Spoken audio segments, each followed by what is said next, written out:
अरे अभ्यासाचं नाही, मग सुट्ट्यांचं टेन्शन आलंय.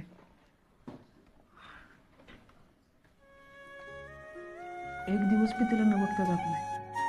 आणि आता एवढी दिवाळीची सुट्टी कशी काढायची? असं कर की तू इथेच करत नाही. रोज घरनं डबा कपडे आणून देत जाईल की.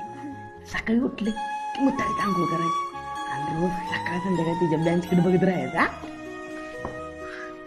चालतंय की.